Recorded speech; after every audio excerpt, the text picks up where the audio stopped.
go over the Dumbbell Renegade row. So this is an awesome exercise that has both a pushing movement that's going to work our chest as well as our shoulders and triceps, and also a pulling movement that's going to work our back, our upper back, as well as our biceps. Okay? So you're going to need a pair of dumbbells, and what you want to get in this nice plank position. Notice that here your core is going to stay nice and engaged, so squeeze those core, squeeze those glutes. And then what we want to do from here is we're going to simply one arm at a time pull the dumbbell up to our chest, and then switch sides. With these, what you want to really focus on is engaging your core and not letting the feet go out too wide, because then you're not using as much as your core as you could.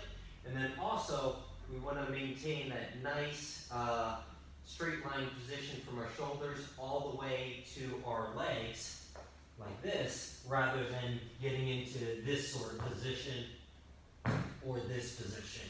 Okay? So, nice straight line, squeeze your butt, squeeze your core.